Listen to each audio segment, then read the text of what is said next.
Bismillahirrahmanirrahim. Assalamualaikum warahmatullahi wabarakatuh. Waalaikumsalam warahmatullahi wabarakatuh. Alhamdulillahirabbil alamin wassalatu wassalamu ala rasulina al-karim wa ala alihi wa ashabihi wa tabi'in ajma'in. Amma ba'd. Alhamdulillah teman-teman, sehat semua, aman suara insyaallah. Suara aman ya, suara aman ya. Oke, alhamdulillah rabbil alamin. Aman ya, oke. Ya, oke. Sebagaimana biasa, sebelum kita lanjutkan ke materi berikut, sambil pemanasan dan nunggu teman-teman kita persilahkan. Mungkin ada yang perlu didalami dari materi-materi yang lalu. Jangan ada sesuatu yang kurang atau tidak paham, apalagi salah paham. Jadi harus clear dalam dunia ilmiah, harus nanya ya, nggak boleh dipendam-pendam.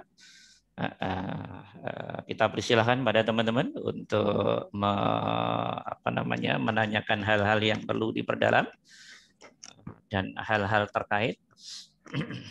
Kita persilahkan.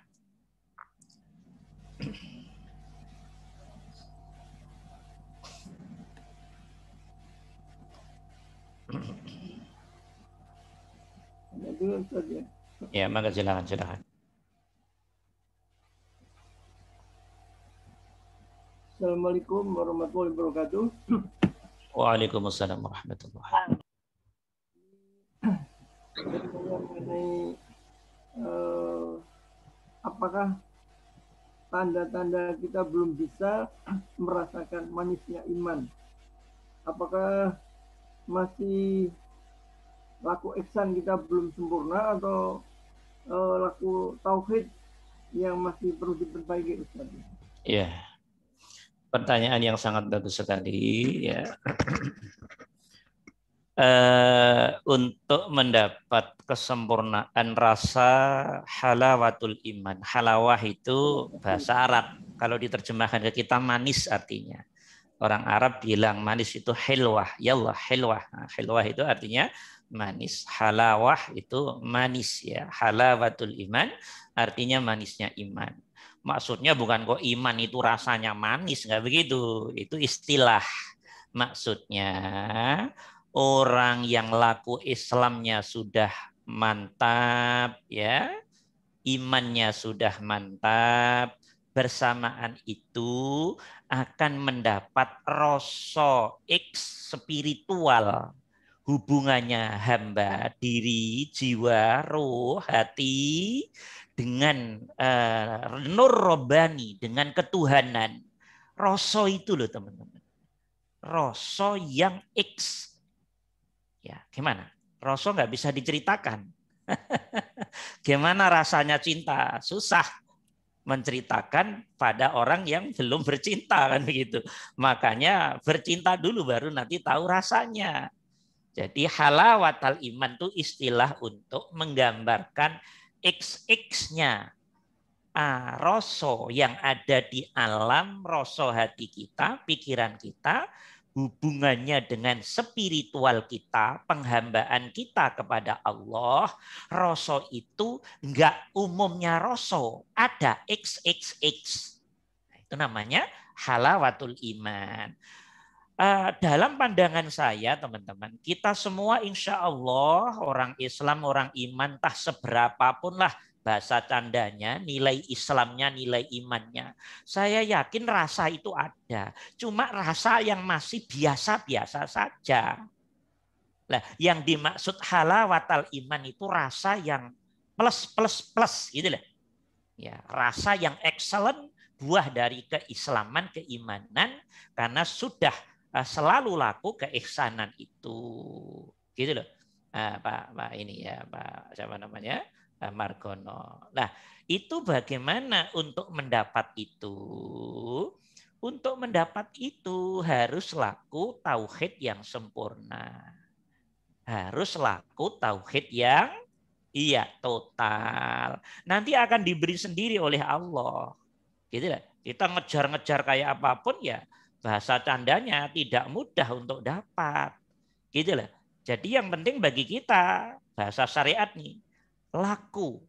Ya, ketulusan hati. Setiap kebaikan yang kita lakukan tulus kepada Allah. hati ngadep total ke Allah lewat rasa sadar nanti.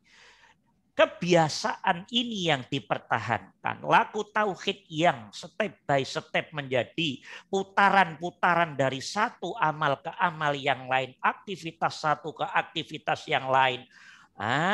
Semakin sempurna, sempurna. Pada titik tertentu nanti akan diberi halawatal iman.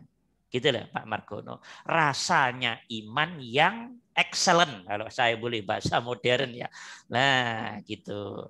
Namanya rasa yang nggak bisa diceritain. Gimana cara menceritakan rasa? Paling yang hanya excellent gitu aja bisa dibahasakan.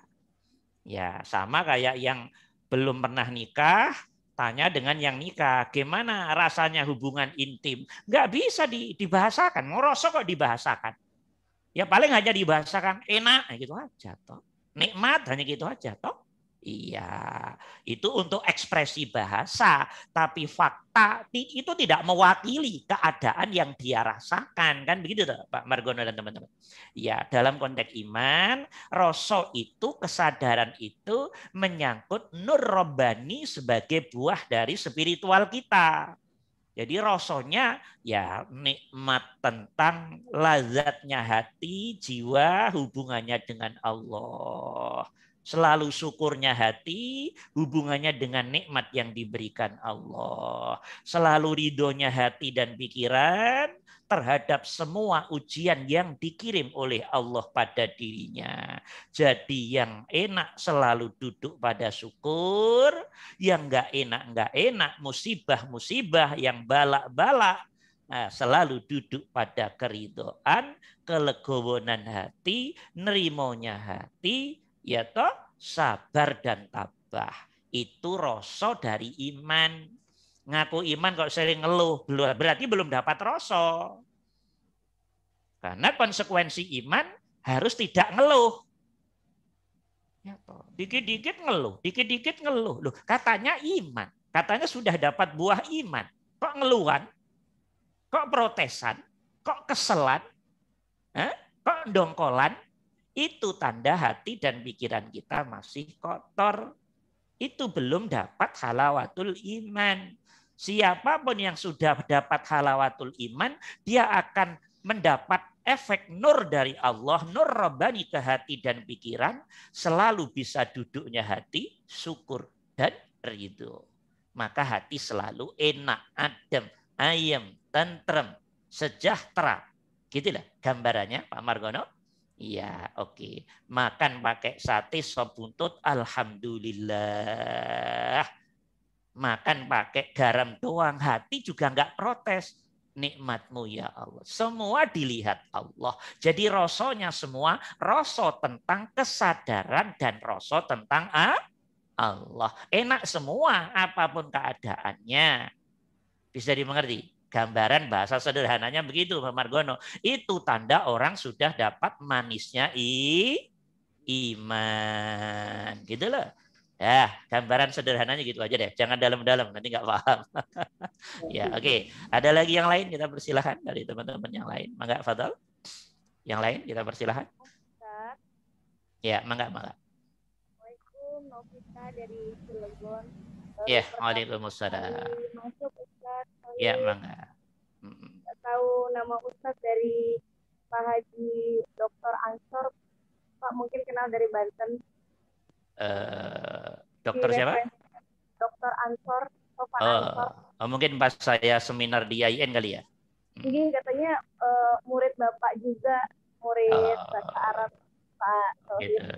Oh iya. Ya, waalaikumsalam. Ya, ada pertanyaan apa? Silakan. Baru belajar tasbihun nafs Pak Tauhid.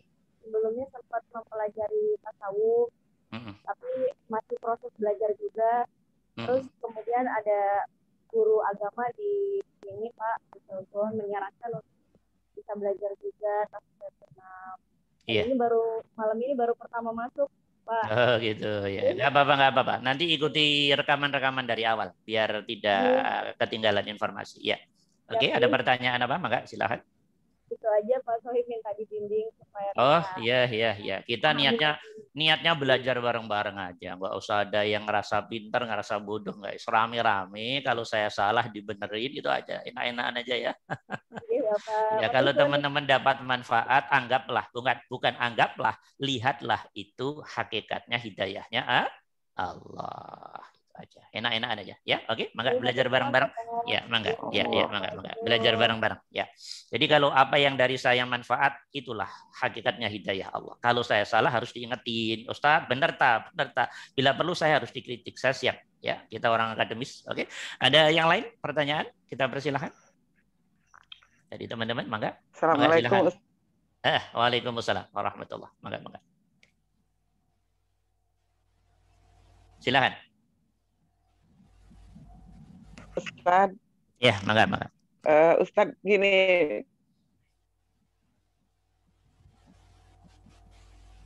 Ya, ada. Wanita, terputus-putus namanya. Dalam mempelajari gini.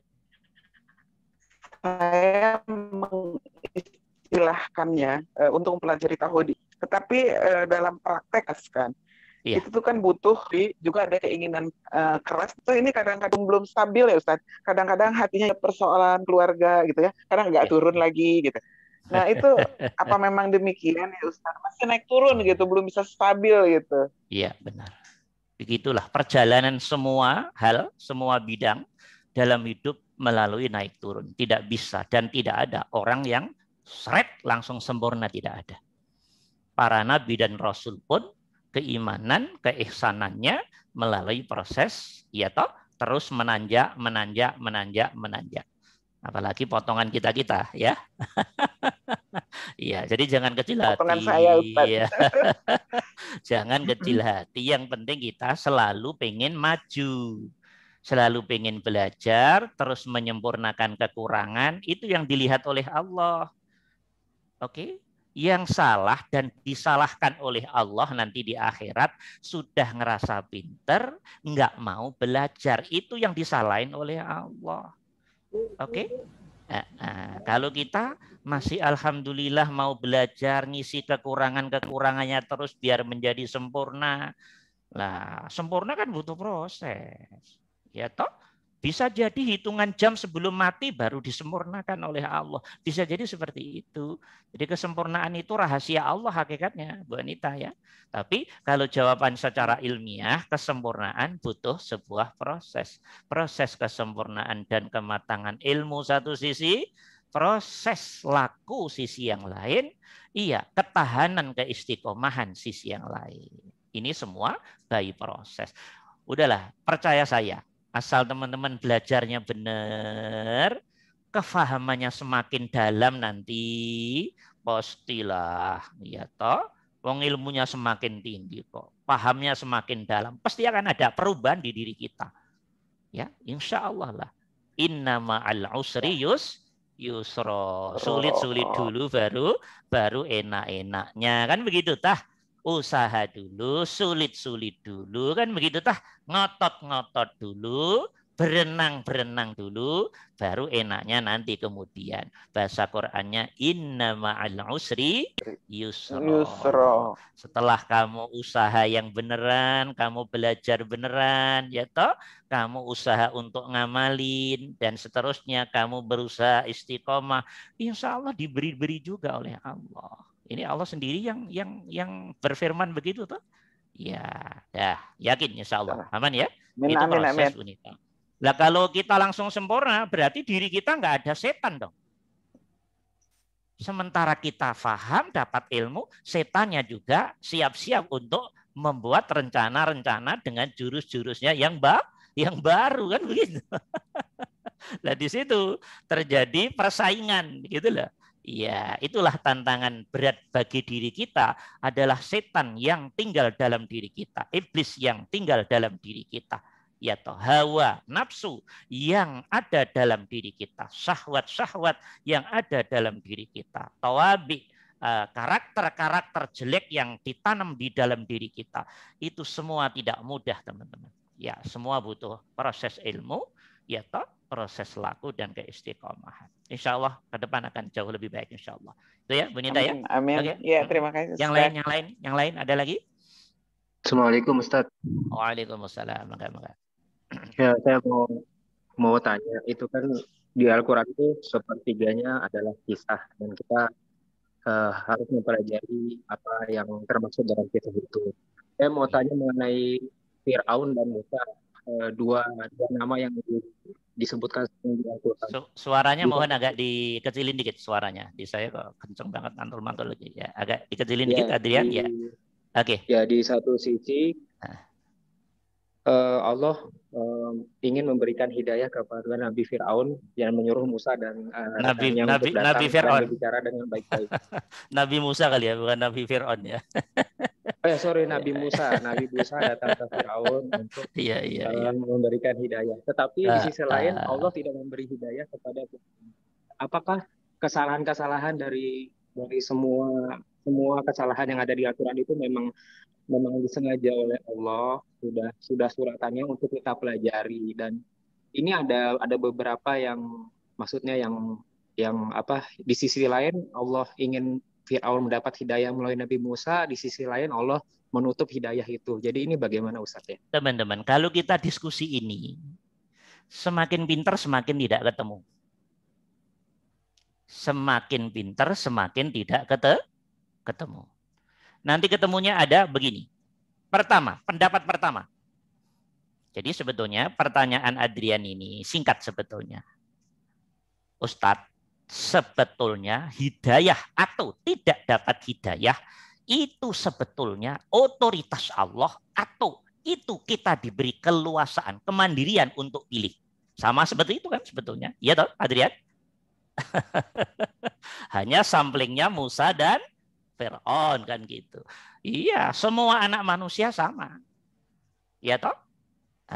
Kalau normal ditanya, pengen nggak jadi orang baik? Pengen nggak dapat hidayah? Pengen nggak masuk surga? Semua orang pasti pengen punya tujuan yang sama. Dan insya Allah jawabannya nggak akan beda kok insya Allah. Pasti pilih yang enak itu siapapun orangnya. Karena memang logika kita, rasa kita menuntut ke situ. Jadi saya hanya menjawab, kalau ini didiskusikan secara ilmiah, ya pasti tidak akan pernah ketemu. Semakin pintar semakin tidak ketemu. Tapi yang berbicara nanti keimananmu, kamu ada di posisi mana? Yang kedua, setelah kamu iman, seberapa tingkat keimananmu, seberapa besar kamu membuktikan tek itu nanti dalam rentang tantangan hidupmu. Dan kamu bisa tidak memahami perjalanan hidupmu sendiri, mengaitkan fakta semua peristiwa yang hakikatnya ima dapat hidayah atau tidak dapat hidayah. Jadi ini rahasia spiritual teman-teman. Maka ulama Islam pun dibikin pusing dengan ini. Oke, pendapat pertama namanya aliran Mu'tazilah. Tidak ada qadha qadar. Ini ulama yang keren-keren, hebat-hebat, alim-alim, karyanya besar-besar. Tidak ada qadha qadar. Ini aliran populer dalam ini kancah pemikiran Islam kita, teman-teman. Nanti kapan-kapan kita bahas. Sekarang nggak bisa saya bahas ini karena bukan kajian itu. Nah, tidak ada qadha qadar. Apa-apaan qadha qadar. Kalau Allah sudah mengqadha qadar hambanya, makhluknya, berarti Allah tidak adil. Nah, ini kelompok ini berpandangan seperti itu. Jadi Allah sudah diatur-atur. Allah sudah ditata-tata. Allah sekupnya kekuasaannya sudah dibatasi oleh logika yang berpandangan kelompok ini. Tidak boleh Allah ngatur-ngatur dengan qadha qadar. Allah hanya berhak membuat manusia begitu sudah jadi sudah. Mau beriman mau tidak urusannya sendiri. Mau kaya miskin urusannya sendiri. Wes pokoknya mau jadi orang baik tah jahat urusannya sendiri. Nah, ini dalam arus pemikiran namanya pemikiran Mu'tazilah. Kita bisa menghargai monggo, ini pandangan ilmiah kok. Ya, tapi saya nggak akan mendiskusikan, hanya ngasih tahu sekilas saja lah. Nah, gitu ya Adrian ya. Yang kedua berpandangan dan ini kelompok terbesar dalam Islam berpandangan? Ya adalah, qada qadar tetap ada. Qada qadar tetap ada. Dan hidup ini hakikatnya menjalankan cerita yang dibuat oleh Allah. Nah, jadi hidup itu yang merencanakan Allah, yang ngeramut ya Allah, yang nguasai ya Allah, yang menggerakkan ya Allah, yang bikin sebab akibat ya Allah, yang ngasih makan minum ya Allah, yang nguji miskin kaya ya Allah, yang nguji sehat sakit ya Allah, yang nguji sempurna atau cacat ya Allah, yang buat cerdas atau idiot ya Allah, yang buat hitam putih ya Allah, yang buat tinggi atau pendek cebol ya Allah. Tidak ada yang tidak peran Allah. Dan itu mutlaknya Allah. Siapapun tidak boleh membatasi perannya Allah. Jadi qada qadar tetap sesuai dengan apa yang ada dalam Quran dan hadis, harus tetap didudukkan pada rukun iman yang keenam. Nah, kalau kita melihat dengan pandangan dua ini, ya itu bagian qada dan takdirnya Allah, Adrian. Kalau melihatnya pandangan yang pertama tadi, yaitu salahnya Fir'aun. Itu nanti runtutan pemikirannya seperti itu. Ya, oke, bisa dimengerti. Ini diskusinya panjang, nggak bisa dibahas malam ini, nggak bisa. Ada pendapat-pendapat lain. Nah, nampaknya kalau kita sendiri banyak di arus pemikiran yang kedua ini. Hakikatnya mas semua, hakikatnya bagian dari qada dan takdirnya Allah. Kita ada hak usaha, tapi sebetulnya kalau masuk lebih dalam, usaha kita ini ya bagian dari gerakannya iradah kudrohnya Allah itu sendiri, gitu lah Adrian. Cuman orang yang belum paham Allah selalu memisah antara usahanya, keinginannya, follow up-nya, hasilnya, seakan-akan terpisah dari Allah. Itu karena hati dan pikiran kita masih kotor hubungannya dengan diri dan Allah. Maka selalu memisah antara diri dengan Sang Pencipta. Padahal kita, siapa yang megang kendali jantung kita? Kita apa Allah? Ginjal kita, paru kita, peredaran darah kita. Itu yang megang kendali kita apa Allah? Kita nggak bisa apa-apa kok. Coba perintahkan jantung. Jantung berhenti, nggak bisa. Ginjal istirahat sejenak, nggak bisa. Darah istirahat, nggak bisa. Mau kita instruksi apapun dengan ilmu apapun, nggak bisa. Kenapa? Karena diri kita sejatinya dikendalikan oleh Sang Maha Pencipta dan pengendali diri kita. Maka kita nggak bisa mengomandoi semua sistem yang ada dalam diri kita secara hakiki. Kita membuat diri kita tidur aja nggak bisa kok. Kita nggak bisa toh. Tidur sendiri tanpa ditidurkan Allah nggak bisa. Bangun sendiri tanpa dibangunin Allah nggak bisa. Kalau kita ngerasa tidur sendiri itu hanya perasaanmu aja. Perasaan kita yang masih kotor, rasa tentang Allahnya. Oke, kesadaran tentang Allahnya. Seakan-akan semuanya bisa sendiri, bisa kaya sendiri, bisa paham sendiri, bisa ngerti sendiri, bisa Islam sendiri, bisa iman sendiri, bisa dapat hidayah sendiri. Semua sendiri semua. Kalau begitu pertanyaannya, terus tugas Allah apaan? Kalau semua sendiri, berarti Allah nggak ada tugas dalam hidup ini. Nah, kelompok dua ini tidak mau ya berpandangan Allah direndahkan. Allah harus maha tinggi. Emang Allah lah rajanya kehidupan ini. Dan Allah yang mengatur setiap makhluknya. Dan tidak pernah lepas Allah itu dari makhluknya. Gitu, Adrian? Bisa dimengerti? Ya, nanti pendapat-pendapat lain banyak. Tidak saya lanjutin, tapi paling tidak Adrian sudah mendapat gambaran. Oh, dari ulama-ulama Islam sendiri nanti terpecah dalam melihat. Iya. Terus Adrian nanya, Ustadz kok bisa pandangan itu muncul? Siapa yang merangsang? Allah sendiri. Satu sisi Allah bilang, wa khalaqa kulla syai'in faqaddarahu taqdira. Setiap sesuatu sudah saya tentukan. Sisi yang lain Allah bilang, yahdi bihi may yasha wa yudillu bihi may yasha. Dia Allah yang memberi petunjuk. Allah juga yang menyesatkan. Tegas ayatnya. Dan banyak ayat yang bicara seperti ini. Yang teman-teman hafal mungkin di awal Al-Baqarah. Khatamallahu ala qulubihim wa ala sam'ihim wa ala absarihim ghisawah. Walahum azabun azim. Allah yang nutup hati. Kenapa mereka tidak beriman? Karena hatinya ditutup oleh Allah. Logikanya, andaikan Allah nggak nutup, berarti dia beriman. Kenapa Allah nutup? Nah, nanya ke Allah sendiri. Karena itu kita semua miliknya Allah. Mau diapa-apain ya kita nggak bisa apa-apa. Oke? Kita bisa nggak buka nutup hati kita sendiri? Saya tanya nih peserta ini. Hal yumkinuna an naftah wa nughallaq qulubana? Mungkinkah kita untuk buka dan nutup hati kita? Loh, kalau kita bisa buka dan nutup hati kita sendiri, semua orang jadi nabi rasul tah. Semua orang jadi orang sempurna tah.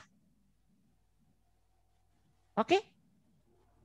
Bukankah fakta kehidupan kita pengen kaya dan sudah usaha nggak kaya-kaya? Banyak.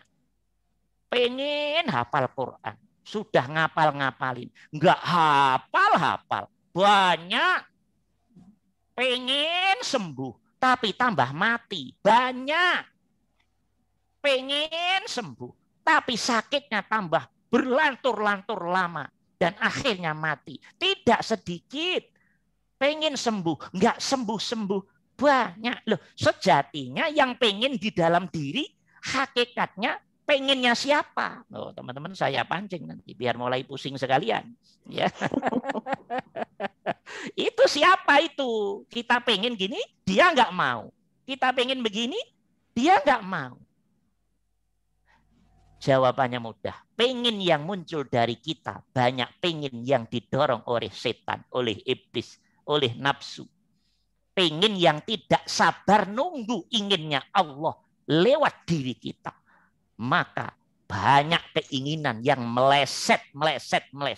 Karena itu hakikatnya keinginan yang muncul dari dorongan hawa, setan, iblis, jin, syahwat yang ada dalam diri kita. Yang ending-endingnya, ya toh, nggak sabar menunggu keputusan dari Allah. Atau bahasa kasarnya, ya pengen semua cepat bim salah bim terwujud semua. Kan begitu tah dalam diri kita. Kayak anak TK gitu tah. Pengen cepat kaya, seret, kaya. Pengen cepat pinter, seret, pinter. Kita selalu begitu semua. Semua orang sama mungkin keinginannya. Pengen cepat kaya, pengen cepat sukses, pengen semuanya lah. Pengen excellent semuanya lah. Nah itu jadi bukan hidup namanya. Itu main-main namanya. Nah keinginan Allah harus sesuai dengan rencana Allah. Dan itu lewat diri kita. Begitu Adrian? Maka tidak sedikit orang pengen jadi orang baik tapi tambah kesasar. Kan begitu? Ya toh? Orang pengen dapat hidayah tapi tambah jauh dari sebetulnya dia hatinya pengen jadi orang yang baik tapi ternyata tambah ke jurang hitam sana. Gitulah. Di dalam kehidupan tidak sedikit begitu. Berarti pengennya siapa dalam diri yang lebih kuat? Teman-teman sudah tahu jawabannya sekarang. Yang akan menang pengennya Allah. Pengennya Allah itu bahasa kerennya. Irodahnya Allah. Masyiahnya Allah. Yang ditancapkan di hati dan pikiranmu. Dan dia yang akan hakikatnya membuat warna fakta hidupmu. Itu Allah teman-teman. Itu Allah. Cuman diri lo nggak pinter-pinter menangkap itu. Lagi-lagi berontak, lagi-lagi nolak, lagi-lagi nggak mau nerima, lagi-lagi kesel, lagi-lagi nggak syukur. Datang segini kurang, datang banyak aja kurang, apalagi sedikit. Ya toh? Dan seterusnya dan seterusnya. Kenapa? Di diri kita ada setan, ada jin, ada iblis, ada hawa. Ada syahwat, ada tawabi. Nah, itu tadi. Ya, begitu Adrian? Nah, jawaban singkatnya agak sedikit dalam, tapi biar nggak ada keraguan. Iya. Terima kasih Ustaz. Ya, jadi kalau bicara ilmiahnya nanti seperti itu. Nanti ini kalau bicara pribadi, kalau saya nih, teman-teman jangan ikut saya. Nah, saya bicara dari pengalaman saya. Ending-endingnya mas semuanya Allah. Ending-endingnya semuanya Allah. Hanya kita belum mampu memahami gerak-gerik zahir batin kita. Disangka kita padahal Allah. Disangka kita, ya toh, disangka Allah padahal kita. Jadi kadang kebalik-balik. Karena itu perlu belajar ilmu hati lebih dalam biar ngerti ini setan tak saya tak Allah. Biar nggak terlalu bodoh-bodoh amat gitu loh. Bahasa candanya seperti itu. Bisa dimengerti ya Adrian ya? Oke. Ya dah. Jadi kalau ada orang ngomong hidayah itu sebetulnya sudah ditentukan Allah apa tidak? Quran ada yang ngomong ditentukan Allah. Tapi ada beberapa ayat Allah memberi peluang. Carilah hidayah. Itu Allah sedang berkomunikasi syariat. Kamu pengen kaya? Kerja. Syariat.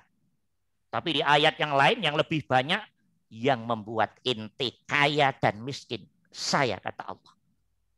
Yang membuat rizkimu luas saya. Yang membuat rizkimu seret. Bahkan kadang nyari utangan itu sangat-sangat susah. Itu ya kerjaan saya kata Allah. Karena aku ingin menguji dirimu. Sejauh mana kefahamanmu, kesetiaanmu, keimananmu, keihsananmu, kesabaranmu antara dirimu dan aku. Jadi ending-endingnya semuanya alat uji, teman. Tidak ada satu gerakan kecil pun di alam semesta ini yang bukan alat ujiannya Allah pada diri kita. Nah, karena alam semesta memang dikendalikan oleh Allah total. Semua dikendalikan Allah. Kita dikendalikan Allah. Setan, jin, iblis, malaikat dikendalikan Allah. Ya toh, hewan, tumbuhan, apapun dikendalikan Allah. Tidak ada yang tidak dikendalikan Allah. Zahirnya makhluk, tapi hakikat penciptanya, penggeraknya. Oke, pembuat sabab musababnya. Oke, ya sejatinya ya Tuhan kita itu sendiri. Maka kalimat Qur'annya inna lillahi wa inna ilaihi raji'un. Zahir batin kita milik siapa? Milik Allah. Dan akan kembali ke siapa? Ya kembali ke pemiliknya. Cuman dirimu kapan sujud? Sujud kapan? Sujud itu tunduk sepenuh hati. Totalitas zahir batin. Sujud bahwa ini Allah itu kapan? Jadi yang bedain hidup nanti hanya di situ. Cuman kalau diomong jadi berantem. Karena ukuran logika orang berbeda-beda. Perjalanan spiritualnya berbeda-beda. Ya toh, rasanya berbeda-beda. Dan seterusnya. Karena itu nggak usah banyak ngomong. Urusan menyangkut hati dan agama. Nggak usah banyak ngomong. Nggak paham nanya. Jangan suka berantem. Ya, oke. Dah, paham ya Adrian? Oke. Ada satu lagi. Baru setelah ini kita lanjutin. Enggak? Ada satu lagi?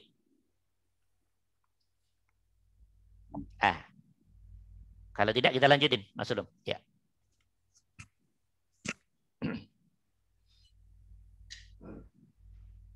Bismillahirrahmanirrahim.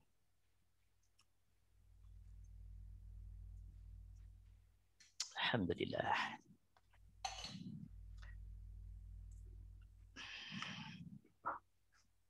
Oke. Mohon dibaca ini nomor 6. Siapa tadi? Adrian, tolong dibaca. Iqra Adrian. Rakam sadis ya, Iqra. Suara saya berbayang nggak Ustaz? Nah, enggak, tadi iya. Yang ini sudah agak enak. Agak dikecilin dikit ya intinya ya. Oke. Silakan. Lahir berbuat baik dan hati serasa pikiran dengan rasa dan sadar. Serta. Lahir berbuat baik dan hati serta pikiran dengan rasa dan sadarnya kosong dari Allah dan berisi totalitas rasa dan sadar tentang pahala surga bidadari dan motif reward lainnya yang menguasai alam hati dan pikirannya. Ini masih step yang dasar dalam perjalanan Islam dan harus belajar lebih ideal sehingga mampu menunjukkan Allah menjadi penguasa tunggal alam hati dan pikirannya. Dan kalau Allah benar duduknya secara tauhid, maka otomatis surga akan dapat dan tidak sebaliknya. Praktek ini belum duduk pada tauhid yang sebenarnya, tetapi masih proses dasar menuju tauhid. Praktek seperti ini didominasi oleh orang awam dan tidak sedikit dari ahli fikih yang tidak belajar dan laku ilmu hati dengan dalam. Benar menurut ahli fikih dan belum atau kurang ideal menurut ahli laku tauhid. Iya. Keadaan hati. Alam rasa hati dan kesadaran pikiran masih merasa terpisah dengan Allah Subhanahu wa taala karena belum mampu duduk tauhid dengan benar. Iya. Hati dan pikiran masih sering melihat pahala sementara Allah sering dikalahkan oleh motif pahala itu sendiri. Benar menurut ulama fikih dan belum sempurna menurut ulama ahli tauhid. Karena pahala harus diimani akan tetapi dalam praktek tauhid tidak boleh hati dan pikiran mendudukannya sebagai raja sementara Allah diabaikan atau yang lebih sederhana pahala difanakan pada Allah. Iya. Dalam praktek ibadahnya ego kehambaannya masih besar atau bahkan sangat besar sementara Allah diposisikan sebagai pihak yang seakan-akan butuh kebaikannya. Dia tidak atau belum merasa bahwa kalau semua kebaikan yang dilakukan hakikatnya, kurang tulisnya ya. Fadol, rahmat, hidayah, inayah dan izin Allah Subhanahu wa taala. Ya, oke. Terus masih susah masuk zona ihsan karena masih terhalang oleh ego, kehambaan dan motif pahala yang lebih menguasai alam rasa dan sadarnya. Sementara Allah belum bisa total menguasai alam hati dan pikirannya, jiwanya. Iya. Masih belum bisa mendapat manisnya iman dengan maksimal, apalagi musyahadah yang berbuah keyakinan. Kalaupun ada mungkin sangat sedikit.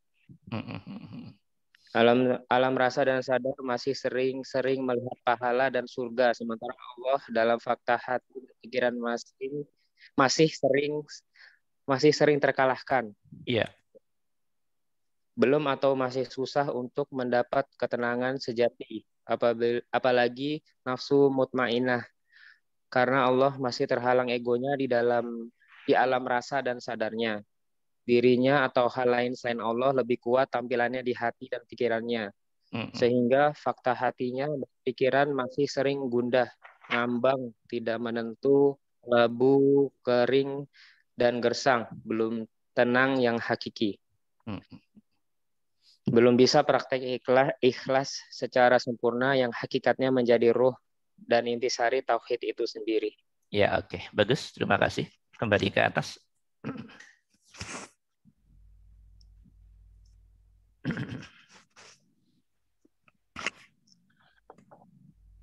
Bismillahirrahmanirrahim. Ya, teman-teman, kita lanjutin materi kita. Masih bicara tentang yang nomor 6 ya, keadaan hati manusia ya, hubungannya dengan saat dia berbuat baik. Nomor 1, 2, 3, 4, 5, alhamdulillah sudah kita bahas panjang lebar yang lalu-lalu. Sekarang yang nomor 6. Teman-teman, nomor 6 ini menggambarkan bahwa dimensi jasmaninya, dimensi lahirnya, ya anggota badan zahirnya berbuat baik. Mahdoh atau ghairu mahdoh. Vertikal ataupun horizontal. Ya, berbuat baik. Ya. Tapi ini ada tapinya. Hati dan pikiran. Kalau hati itu berarti wujudnya rasa. Kalau pikiran, akal, wujudnya kesadaran. Rasa dan kesadarannya lagi-lagi di dalamnya sana berisi apa? Pahala. Berisi bidadari. Berisi surga. Berisi kenikmatan-kenikmatan. Jadi bayang-bayang yang bersifat reward dari Allah. Gitu. Isi hati dan pikirannya itu loh teman-teman. Ya. Gak jauh dari itu. Sementara yang punya pahala, yang punya surga, yang punya makhluk alam semesta ini tidak didudukkan di zona totalitas rasa dan sadarnya. Nah ini bagaimana ini? Ini yang begini-begini teman-teman. Kalau menurut ulama fikih, dah bagus, lumayan, sah. Itu pandangan ulama-ulama fikih. Teman-teman mau duduk di sini ya monggo, nggak masalah. Kan udah gede-gede toh, udah bisa ngerti toh, bisa banding-bandingin toh, baik secara logika, rasa dan seterusnya toh. Silakan pilih sendiri. Ya, kita nggak pernah mewajibkan mana yang mana. Tapi saya yakin teman-teman dengan kedewasaannya, dengan kecerdasannya, dengan rasanya, dengan pengalaman spiritual dari kecilnya, masa ya apa namanya, nggak pinter banget sih, nah, begitu toh. Ya, jadi apa kita nggak boleh melihat pahala, Ustadz? Ini urusan mendudukkan hati, jangan salah paham. Nanti nggak pinter lagi nanti. Pahala harus kita imani, surga diimani. Semua kenikmatan surga yang diceritakan Quran dan hadis, la budda alaina an nu'min biha. Sudah diimani, dikunci ceklik di hati yang dalam sana. Aman Nabi, kita iman dengan semuanya tadi. Ini urusan duduknya fakta hati dan pikiran. Fakta hati dan pikiran nggak boleh diisi apapun selain Allah, teman-teman. Katanya tauhid. Bagaimana hati dan pikiranmu diisi sesuatu selain Allah? Bukankah sesuatu selain Allah namanya makhluk? Oke. Nah, karena itu hati-hati di sini. Oke? Jadi tetap hati dan pikiran ya tetap harus dikuasai rasa dan sadar Allah. Berupa rasa dan sadar Allah. Tanda bahwa kita tauhid. Hati dan pikiran hanya ada Allah. Nah, tapi di zona 6 ini enggak. Baik, berbuat baik. Tapi di hati pikiran yang nongol di rasa dan sadar sono dan bayang-bayang pikirannya. Wah. Oke. Alam fisiknya yang dibayangkan di hati berupa riwet pahalanya, surganya, bidadari yang mungkin cantik-cantik itu, ya. Nikmat yang mau macam-macam. Ya toh? Tapi fakta di dalamnya tambah Allah sendiri. Tidak ada di tampilan hati dan pikiran. Ini gimana kalau begini? Jadi yang jadi Tuhan siapa sejatinya? Yang jadi Tuhan siapa? Kalau yang jadi Tuhan Allah, mestinya Allah yang muncul di hati dan pikiran. Baru itu namanya tauhid. Tapi kok yang muncul selain Allah? Yang begitu itu dipandang para ulama laku dan ahli tauhid ini mah harus belajar terus biar semakin mapan hati dan pikirannya hubungannya dengan diri dan Allah. Gitu loh teman-teman. Nah, karena itu ulama ahli tauhid kalau dilihat keras-keras, tapi kerasnya keras bagus. Karena menjaga kemurnian Allah. Jangan sampai Allah dicampuri dengan apapun, hal apapun. Selain Allah itu sendiri yang namanya makhluk. Tapi pahala tetap harus diimani. Clear lah, itu nggak usah diomong lagi lah. Surga dan seterusnya clear kita imani. Tapi jangan didudukkan menjadi penguasa alam rasa dan sadar kita. Biar yang jadi Tuhan, yang menguasai alam rasa dan hati, pikiran, tetap Allah, Tuhan kita yang sejati. Kalau Allah dapat, pahala dan seterusnya dapat toh. Itu nggak usah diomong. Karena memang dia milik Allah. Dia janjinya Allah. Gitu loh teman-teman. Itu fasilitas dari Allah. Tapi jangan salah duduin hati. Takutnya karena lugunya, karena nggak ngertinya, karena nggak pinternya, pahala surga bidadari yang dijadikan penguasa hati dan pikiranmu. Sehingga semua perbuatan baikmu ngadep ke makhluk ini. Jangan dong. Eman-eman dong. Masa hati diadepkan pada makhluk? Hati tetap harus ngadep pada Allah. Gitu deh teman-teman. Kalau ngadepnya ke Allah benar, semua yang dijanjikan oleh Allah itu udah otomatis. Begitu loh. Ini praktek dalam mendudukkan hati hubungannya dengan pahala-pahala ini. Ini hal yang kalau tidak paham ilmunya bisa salah.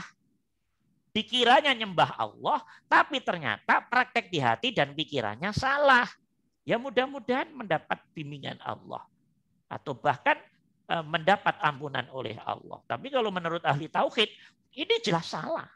Jelas salah. Tegas kalau ulama tauhid. Apa faktanya?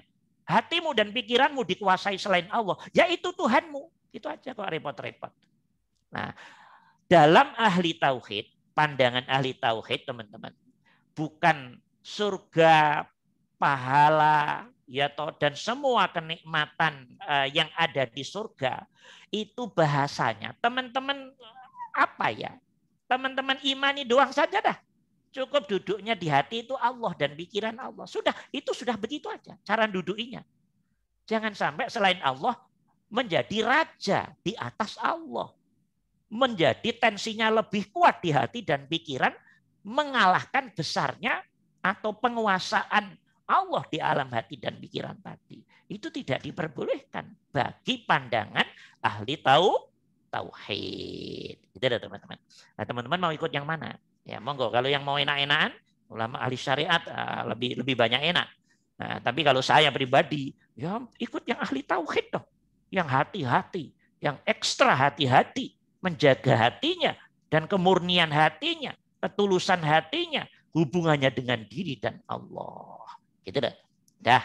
Ini yang keenam ini. Nah, angkat Mas Ulum, angkat. Ya. Mohon diangkat. Nah. Ini keadaan hati yang begini, ya toh, berbuat baik tapi pahala surga, nikmat-nikmat surga, bidadari masih menjadi relatif bahan acuan, tujuan, target, motivasi. Ini tidak sedikit dari orang awam, bahkan mungkin mayoritas atau bahkan semua. Nah, bagi para ahli ilmu, ulama, ya toh, pokoknya ahli ilmu juga tidak sedikit. Karena efek, mohon maaf, sudah puas-puas pada penguasaan ilmu syariatnya, ilmu fikihnya, sisi yang lain tidak mau mengkaji secara dalam, detail, tidak mau membandingkan dengan baik secara dalam dan detail, apalagi membandingkan dengan ikut laku dulu. Belum apa-apa sudah menolak, tidak sedikit begitu. Tapi kalau mau bersikap begitu ya monggo, nggak ada masalah. Dunia ilmu enak-enakan kok. Pengen begitu monggo, pengen begini monggo. Nanti dibuktikan di hadapan Allah. Nanti dibuktikan di hadapan Allah. Ya. Kalau saya, Ustadz, kalau Ustadz yang mana? Saya ikut ahli tauhid. Kenapa? Karena kita sudah pengalaman jadi, mohon maaf, dalam konteks fikih. Ya, alhamdulillah oleh Allah sudah diberi pengalaman itu. Ternyata masih zahir, masih baju ternyata. Ngomong pintar dalil castisus ini logikanya ini kitab ini ijma kiasnya gini kaidah usul fikih itu masih luar semua ternyata teman-teman. Itu masih dimensi ilmu dan masih masuk dimensi zahir, belum masuk ke dalam hati yang dalam, masuk zona kesucian rasa dan kesucian kesadaran sana. Belum. Itu proses. Tapi kalau ada teman-teman gitu, biar aja manggal. Hidup ini pilihan kok. Hidup ini pilihan. Mau gaya apa? Monggo. Mau ikut pandangan siapa? Monggo. Nah, nanti ending-endingnya yang ngasih hidayah ya Allah juga kok. Gitu loh. Bisa dimengerti? Yang ngasih hidayah ending-endingnya Allah juga. Gitu loh. Dah. Nggak usah repot-repot. Oke, diangkat lagi Mas Ulum. Teman-teman, keadaan hati yang keenam ini yang masih cenderung sesuatu di luar Allah berupa pahala, surga, bidadari yang mestinya hanya diimani, dikunci dan diyakini tadi tanpa harus didudukkan penguasa hati dan pikiran melebihi atau mengalahkan kuatnya tentang rasa dan sadar Allah tadi, kalau kita masih masuk zona 6 ini, akan ada efek-efek seperti ini. 1, alam rasa hati dan kesadaran pikiran, siapapun orang yang masih duduk di model ke-6 ini, pasti hatinya. Hati itu berarti rasa, teman-teman. Kalau ngomong hati itu bentuknya rasa. Oke, kalau ngomong akal pikiran bentuknya apa tadi? Kesadaran. Oke. Siapapun yang masih masuk zona 6 ini, rasa dan kesadaran hati pasti masih ada rasa terpisah dengan Allah. Terpisah, tahu terpisah ya? Rasanya itu loh. Aku di sini, Allah di mana? Berjarak. Berjarak entah berapa jaraknya. Intinya terpisah. Rasulnya. Bukan zatiyahnya loh ya. Nanti salah paham nanti.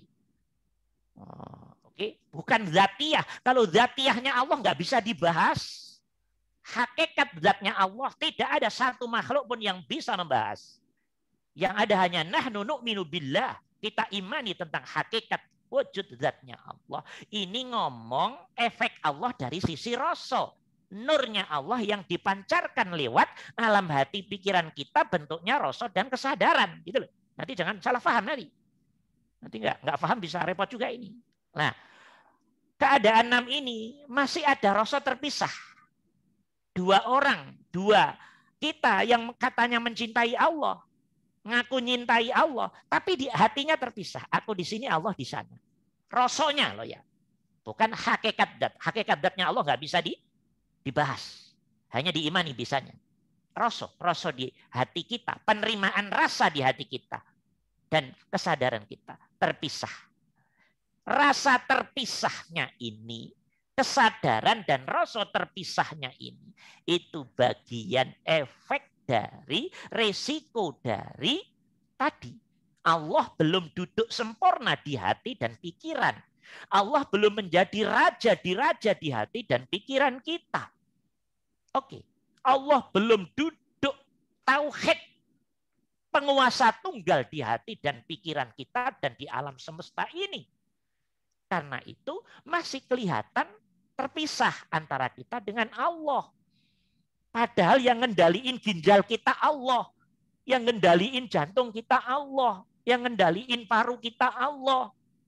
Yang mengedarkan semua darah ke semua sisi itu Allah. Yang nyalurin oksigen ke seluruh dimensi metabolisme tubuh kita. Itu Allah. Semua peran tubuh kita di situ Allah semua. Kenapa diri merasa terpisah dari rasa Allah? Lucu tah. Karena apa? Karena selama ini diri ngerasa bisa sendiri tanpa Allah. Tuh, parahnya di situ. Ngerasa bisa pipis sendiri. Jadi kita bisa pipis sendiri gitu. Kalau bisa pipis sendiri coba ke sini. Ada yang ke sini. Saya suruh, yuk pipis. Detik ini pipis. Nanti 3 menit lagi pipis. Nanti setengah jam lagi pipis. Bisa. Kalau pipis di bawah kendalimu, kuasamu, kemutlakanmu dalam bentuk kehambaan, pastinya itu akan terjadi. Dan faktanya kita tidak bisa. Berarti itu bukan kita. Yang ngatur pipis kita bukan kita, tapi Tuhan kita. Yang ngatur BAB kita, itu Tuhan kita, bukan kita. Oke. Semua sistem tubuh kita yang ngatur bukan kita, teman-teman. Tuhan kita. Masih ngerasa Allah jauh. Kenapa nggak melihat hatimu, akalmu, jantungmu, ginjalmu, parumu, semua sistem saraf yang menguasai diri kita. Emang di situ jalan sendiri gitu. Bagaimana? Katanya semua rajanya Allah. Katanya alam semesta, mulkus samawati wal ard, raja semua tanpa. Jadi alam semesta itu enggak ada satu ujung jarum pun yang lepas dari kendali penguasaan Allah. Oke, pemeliharaan Allah. Oke, ilmunya Allah. Oke, kekuasaan Allah. Oke, semua di bawah kendali Allah, teman-teman. Kita dimensi kehambaan hanya bisa merasakan kebaikannya Allah itu. Gitu deh, teman-teman. Kayak gitu masih ngerasa Allah jauh dari diri kita. Masya Allah. Bagaimana? Ini enggak benernya kita begitu. Karena Allah sering kita nomorkan sekian. Diri kita yang dinomorkan 1. Ngakunya tauhid, diri diangkat lebih tinggi, diri ngerasa bisa, aku bisa sendiri, aku bisa sendiri, aku bisa sendiri. Sementara Tuhan, kamu apakan Tuhan kita? Didudukkan di mana Tuhan kita posisinya? Bukankah semua sistem tubuh kita dikendalikan Allah? Dan kita yang merasakan nikmat dari pengendalian Allah itu. Bukankah Siapakah yang ngasih rizki makan minum kita? Semua Allah, dari buminya Allah, dari tanahnya Allah, dengan sebab akibat yang dibuat oleh Allah. Kenapa kita nggak sadar-sadar ini? Kenapa kita nggak ngerasa-ngerasa tentang peran Allah yang perannya menguasai diri kita ini? Kenapa pula rasa dan sadar kita selalu merasa lepas dari Allah, berjarak dengan Allah? Bagaimana ini? Katanya tauhid. Awas, hati-hati teman-teman. Ini nggak benernya diri kita seperti itu. Makanya Allah dalam Al-Quran kan, ya bahasa kasarnya apa ya? Mancing dengan pancingan yang cerdas. Wa fi anfusikum afala tubsirun, kata Allah. Loh, kata Allah, apakah dirimu sendiri nggak kamu pelajari, nggak kamu lihat, nggak kamu cerna, nggak kamu renungi, nggak kamu hayati sebagai ayatku? Bukankah semua sistem tubuhmu itu bukan kuasamu tapi kuasaku?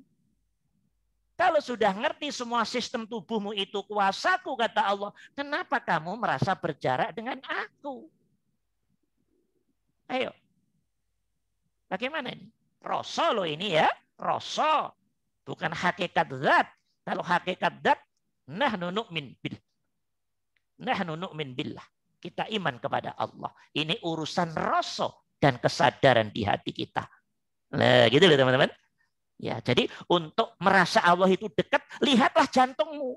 Kamu harus ngerasa nggak mampu menggerakkan jantung itu, mengendalikan jantung itu. Kita nggak mampu mengendalikan paru kita, memerintahkan paru kita, nggak bisa. Karena di situ dikendalikan Allah. Kita yang ngikutin Allah. Kita yang merasakan keinginan, kebijakan, kearifan, dan kekuasaan Allah di situ. Nafas. Nafas ini Allah yang membuat. Cuma kita ngerasa sok bisa nafas sendiri. Padahal keluar masuknya nafas ini semua peran Allah. Karena semua masuk keluarnya nafas adalah peran sistem yang sangat luar biasa di metabolisme tubuh kita. Itu bukan kita pengendalinya. Itu Allah. Cuman kita saking, mohon maaf, tidak pinternya. Saking dableknya hati dan pikiran kita. Dirasa, dikira, disangka Allah nggak berperan dan ngerasa itu otomatis dari diri kita. Masya Allah, saking nggak pinternya. Padahal ini semua peran Allah, teman-teman. Itu semua Allah yang mengendalikan. Itu semua Allah yang membuat sistem. Oke? Masih ngerasa Allah jauh. Kenapa nggak ngelihat jantungmu, ginjalmu, parumu, akalmu, hatimu, rasamu, kesadaranmu, lambungmu, sarafmu, darahmu, darah putihmu, darah merahmu. Kenapa enggak kita lihat? Itu siapa itu di situ? Penguasanya siapa di situ? Yang ngendaliin siapa di situ? Masih ngerasa Allah jauh. Jauh di mana Allah? Ayo coba mikir. Kata Allah, saya lebih dekat dari urat nadimu. Wa nahnu aqrabu ilaihi min hablil warid, kata Allah dalam Al-Quran. Kami, kata Allah, lebih dekat dari urat nadimu. Maksudnya, yang ngendaliin sistem kita semua Allah. Tapi kenapa kamu ngerasa Tuhanmu jauh? Itu salahmu sendiri, tah. Maka Allah bilang dalam ayat lain, walakin la tubsirun. Saya mah lebih dekat dari urat nadimu kok. Lebih dekat dari sarafmu, dari darahmu, dari jantungmu, dari parumu. Karena aku yang mengendalikan itu semua. Cuman walakin la tubsirun, akan tetapi kamu matamu nggak bisa melihat peran saya ini. Fungsi saya sebagai pengendali ini, penguasa ini. Kamu selalu melalaikan aku, kata Allah. Dan kamu selalu melihat egomu sendiri seakan-akan kamu bisa sendiri tanpa aku. Maka Allah dalam ayat wa nahnu aqrabu ilaihi min hablil warid walakin la tubsirun, kata Allah. Kami lebih dekat dari urat nadimu, kata Allah. Cuman kamu nggak bisa melihat aku. Nggak bisa melihat peranku. Maka efeknya kamu merasa terpisah dengan aku. Karena kamu egonya setinggi langit, ngerasa bisa ngatur dirimu sendiri. ngerasa semua serba otomatis, terlepas dari Allah. Apa-apaan ini kata Allah? Itu semua saya. Yang ngatur semua saya. Alam semesta termasuk sistem dirimu di bawah kendaliku. Kulla yaum wa huwa fi sya'an, kata Allah. Setiap saat Allah selalu sibuk mengatur alam semesta ini. Tidak ada daun jatuh pun kecuali semua baik penguasaan Allah, izinnya Allah, rencana Allah, ketetapan Allah. Hatimu duduk di mana ini? Ini yang membedakan orang kafir dan mukmin. Kalau orang kafir mendapat semua fasilitas, ya hanya dinikmati tanpa ada rasa Allah. Kalau orang mukmin mestinya kalau dia melihat diri, jantung, hati, ginjal, paru, darah, dan semua fasilitas dalam diri, dia langsung duduk bahwa ternyata Allah lebih dekat dari diriku sendiri. Karena diriku sendiri dikuasai oleh peran Allah. Dan aku selalu mendapat kebaikan Allah. Dan aku selalu diuji dengan peran Allah dalam diriku ini. Nah, itu baru mukmin yang sudah mulai sadar itu. Allah dekat nggak ngerasa dekat. Bagaimana? Kenapa? Karena hatinya masih kotor. Kenapa? Tauhidnya belum benar. Kenapa? La ilaha illallah masih ngomong di mulut doang. Kenapa? Syahadat masih ngomong di mulut doang. Hatinya belum benar syahadatnya. Hatinya belum benar implementasi kalimat tauhidnya. Maka efeknya aku di sini, Allah di sana. Tapi ini proses teman-teman. Yang repot dalam proses kalau sudah nggak mau belajar, udah ngerasa pinter, ngerasa paling benar, ngerasa paling ahli surga. Ini yang celaka. Ini yang celaka. Sampai Allah, ya Allah, wa fi anfusikum afala tubsirun. Kamu nggak ngelihat dirimu sendiri? Keras Allah begini. Bahasa kasarnya. Kamu nggak ngerti semua apa yang di dalam dirimu. Itu sejatinya peranku. Gitu dah. Ya tetap aja nggak paham. Tetap aja nggak ngerosok. Tetap aja nggak sadar. Karena belum paham, belum ngerti. Walaupun selalu menikmati, tapi nggak ada rasa. Walaupun selalu menikmati, tapi nggak sadar bahwa itu perannya Tuhan. Peran ketuhanan. Peran Sang Maha Tunggal. Kenapa belum ada rasa dan sadar? Ego kita masih setinggi langit. Sehingga peran Allah yang meliputi diri tidak bisa ditangkap dengan kejernihan hati lewat rasa dan kesadaran kita. Ini efek syahadatnya dan laku kalimat tauhidnya masih berantakan. Ini efek laku Islamnya masih berantakan. Ini efek laku Islamnya masih jauh dari kata ideal. Salah Ustadz, nggak usah disalahin. Kita hanya ayo bareng-bareng belajar lebih benar, belajar lebih dalam, biar sama-sama diberi hidayah oleh Allah sehingga bisa menyadari dan merasa bahwa oh ternyata semua sistem diri saya bukan di bawah kendali saya, tapi di bawah kendali Tuhanku. Karena itu aku harus selalu melihat kebaikan Tuhanku per tiap nafas. Semua ternyata kebaikan Allah. Kebaikan Tuhanku. Cuman selama ini karena ndableknya diriku. Karena bolotnya diriku. Karena kotornya hatiku. Karena kotornya pikiranku. Maka aku belum bisa memahami, mengerti, mengenali gerak-gerik, sepak terjang, peran aktifnya Tuhanku dalam diriku. Peran aktifnya Tuhanku dalam anakku. Peran aktifnya Tuhanku dalam istri dan suamiku. Peran aktifnya Tuhanku pada semua makhluk di alam semesta ini. Belum kelihatan Allah. Yang kelihatan dirinya duit itu aja. Nggak jauh itu, muter-muter itu aja. Dah, paham? Ini efek kalau hati masih duduk di model nomor 6 tadi. Ya teman-teman lihat sendiri aja lah. Melihat hatinya sendiri, pikiran sendiri, melihat diri sendiri, masa nggak bisa? Mudah sekali kok. Apa yang nggak bisa? Nah, oke, bisa dimengerti? Ini efek, ya, resiko kalau siapapun duduk di zona ke-6 masih seperti ini. Masih terpisah antara diri dengan Allah. Gairoso dan kesadaran. Dia belum mampu merasa Allah, bahwa Allah lebih dekat dari urat nadinya. Peran Allah lebih dekat dari peran apa? Dari dirinya. Karena memang dirinya tidak punya peran hakikatnya. Kita yang dikendalikan Allah. Kita yang dikuasai Allah. Kita yang mendapat kebaikan Allah. Kita yang mendapat nikmat Allah. Kita yang mendapat fadl, rahmat, taufik, inayah, dan izin dari Allah. Nah, gitu loh teman-teman ya. Dah, ini keadaan hati yang pertama dari kelompok 6 ini. Diangkat Mas Ulum, diangkat. Yang berikutnya ya, oke, stop. Yang berikutnya, teman-teman, resiko atau efek atau keadaan hati dan pikiran, keadaan jiwa. Jiwa itu maksudnya gini loh. Kalau kita nyebut jiwa itu teman-teman, maksudnya diri kita tapi yang bersifat ghaib.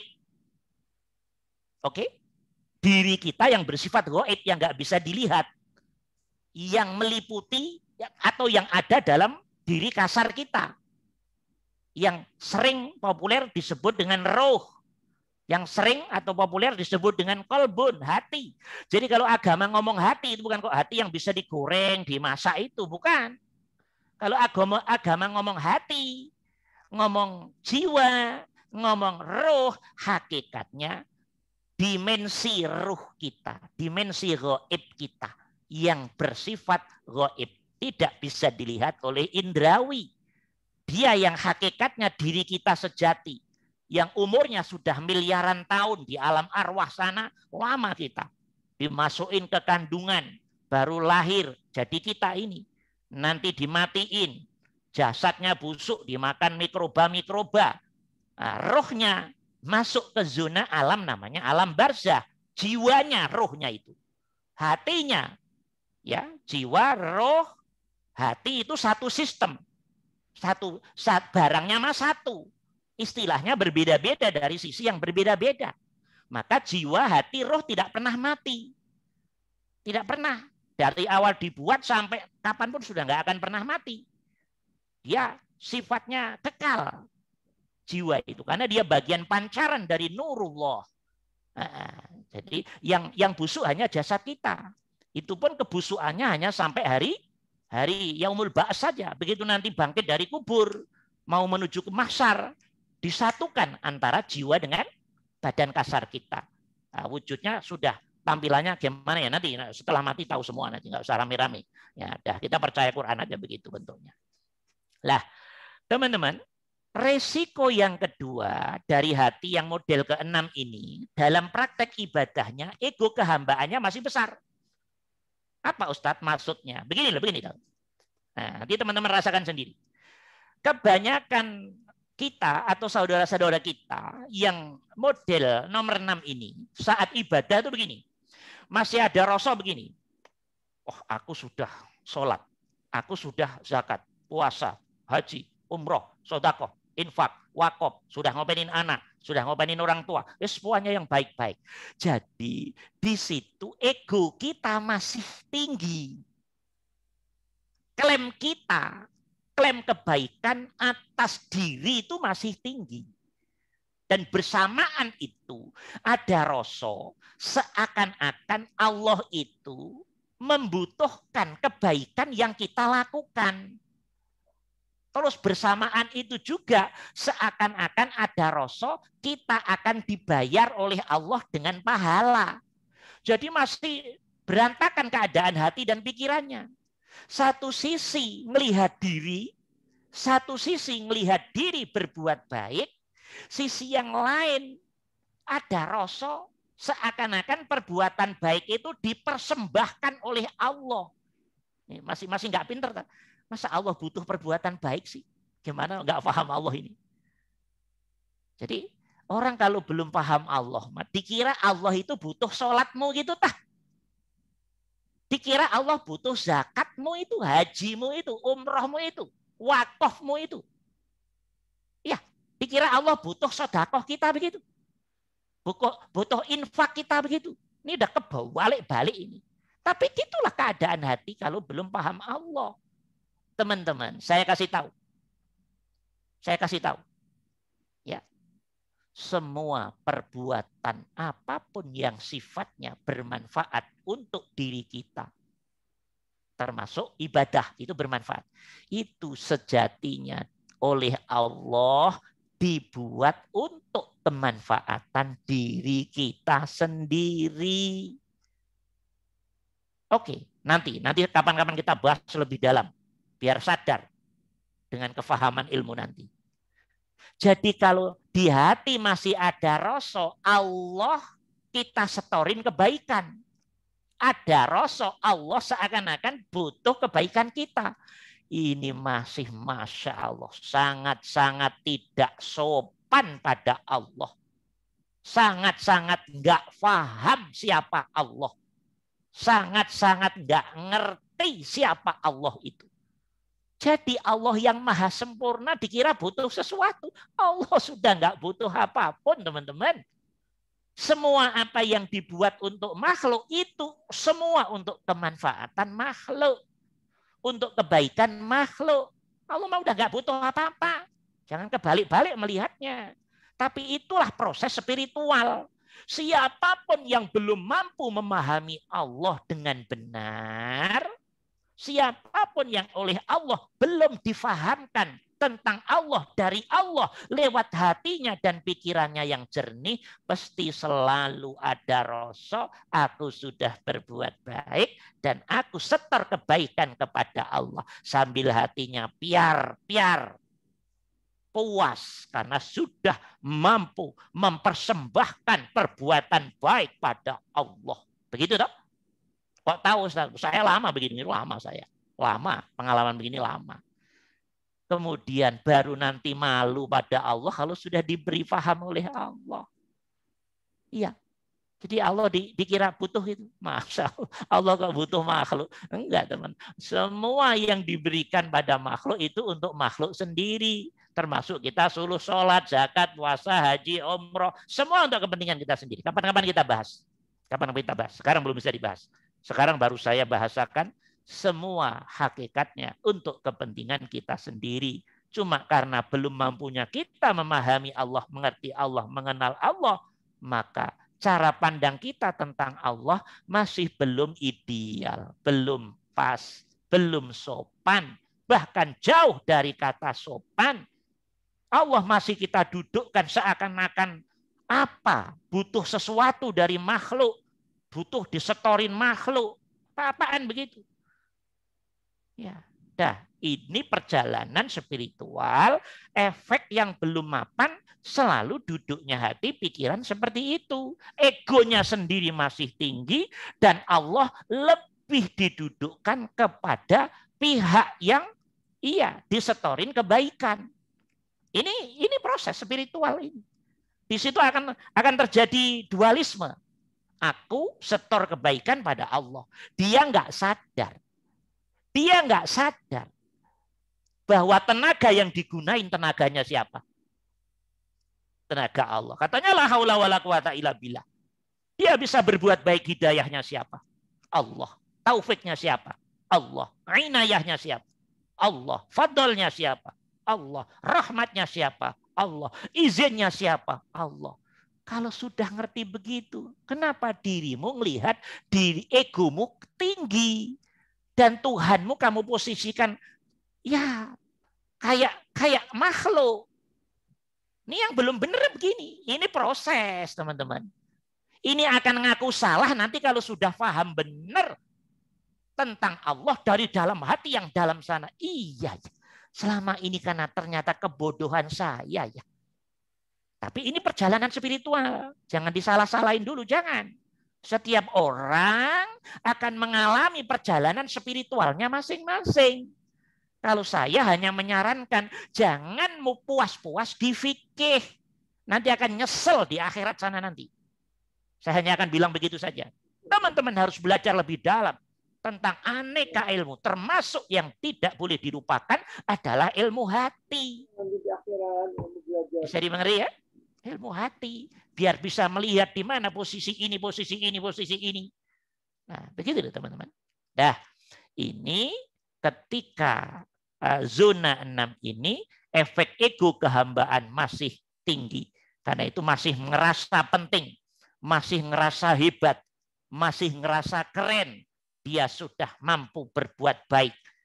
Ya, merasa wah hebat, sok puas, sudah menjalankan perintah, bahkan sunnah-sunnahnya sudah dijalani dan seterusnya dan seterusnya.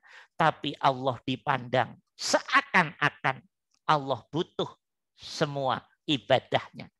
Nah, ini perjalanan spiritual masih belum sempurna ini. Jadi Allah butuh makhluk. Masya Allah. Jadi Allah yang maha sempurna, yang maha tidak ada cacatnya, yang maha tinggi, yang maha agung, yang maha mutlak butuh sesuatu dari makhluk. Enggak kebalik-balik tah. Nah, tapi inilah perjalanan spiritual yang belum mapan. Di Allah direndah-rendahin sebetulnya. Satu sisi merendahkan Tuhannya, tapi nggak bakalan ngerosok. Kenapa? Ya hatinya masih belum tauhid. Pikirannya masih belum bertauhid dengan baik, selaras rosok hatinya. Maka dia nggak akan merasa kalau dia merendahkan Allah. Dia nggak akan ngerasa kalau dia nggak sopan di hadapan Allah. Dia nggak akan ngerasa kalau Allah didudukkan tidak ideal. Nggak akan ngerasa.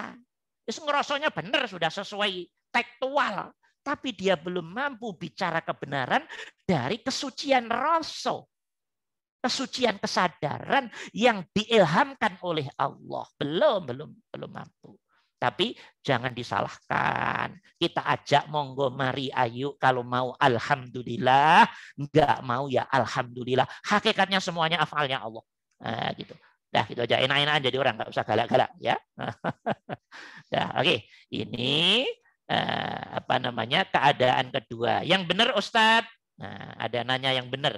Yang benar diri sudah nggak ngerasa hebat, nggak ngerasa penting, tapi diri ngerasa nol, ngerasa zero, ngerasa rendah serendah-rendahnya, dan Allah yang didudukkan sempurna, tinggi, nggak butuh apapun dan siapapun, karena kebaikan yang kita lakukan dirasa dan disadari itu sebetulnya kasih sayang Allah pada kita, rahmatnya Allah pada kita, pertolongan Allah pada kita, taufiknya Allah pada kita, izinnya Allah pada kita. Dengan kita diperkenankan Allah menjalankan ketaatan, hati pikiran jadi enak, adem, ayem, tentrem.